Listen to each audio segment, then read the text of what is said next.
2016 pa lang po sa mga Facebook, YouTube, sa ibang platforms na rin, kalat na kalat yung salitang Illuminati. Sometimes I posted some things na parang may mga shape ng ganito, ng ganyan. Then, may mga comments, Illuminati, Illuminati, Illuminati. Sumobra naman po yun. Sumobra yung kanilang obsession doon sa Illuminati. At bawat galaw na lang ngayon, parang tinitignan masama, masama, masama. Alam po ba ninyong hindi ganun yon? Sa Bible po kasi, nakalagay sa Santiago 1.17, if you have your Bibles with you, please open it. Nakalagay po ron sa Santiago 1.17. Lahat ng mabubuting bagay galing sa Panginoon. Galing sa Panginoong Jesus ang lahat ng mabubuting bagay.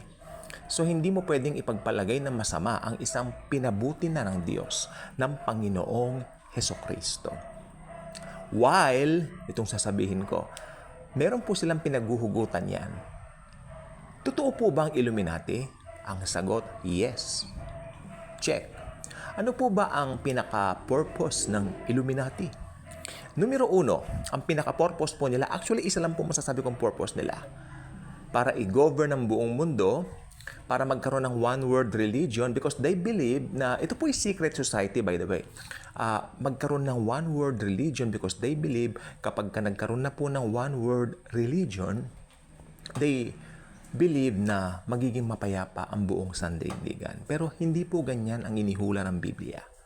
Kapag narinig na po ninyo ang ganito, ang ganyan, ayan na po ang paglabas ng Antikristo. So, naniniwala po ako, ang Antichrist ay isang Illuminati.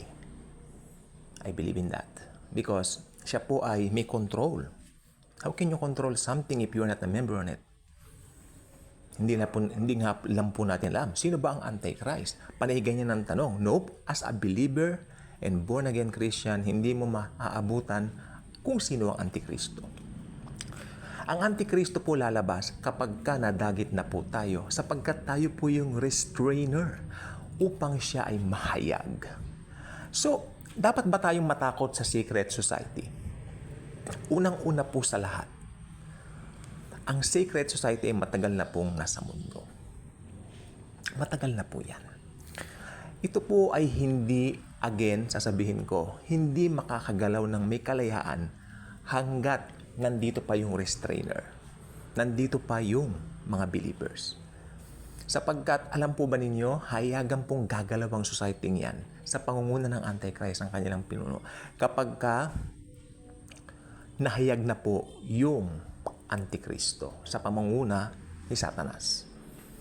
Pero sa panahon po ngayon natin, hindi po ay mahahayag yan. But, again, sasabihin ko po, alam natin na nandiyan po sila. Nandiyan po sila. Marami pong pangalan yan, pero hindi po ako magbabanggit. Pero itong Illuminati, Illuminati ka, makikita po natin yan. Ito, bigyan ko po kayo ng mga clue sa mga singers. Makikita ninyo yung kanilang mga kamay, binibilog nila, tinatriangle nila.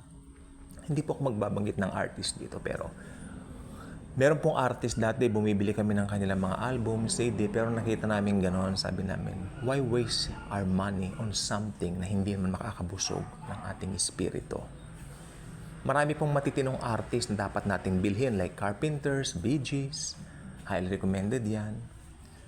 Sa OPMs, marami pong mga gandang mga albums, no? At saka sa Amerika po, marami magagandang albums na pag binili mo marirelax ka. Pero huwag kang bibili ng mga musika, huwag kang magda-download nun, huwag kang makikinig ng mga musikang wala kang makukuhang kapakinabangan lalo na sa iyong spiritual. So, ang Illuminati po gumagalaw sa iba't ibang paraan. Sa ngayon po, ang kanya pong hugot o ang kanya pong pinakahawak ay ang entertainment industry. I can say that sapagkat marami pong tao ngayon ang gusto maging pamoso, maging famous. Makikita po ninyo sa mga post ng mga artista ngayon, makikita mo yung kayabangan.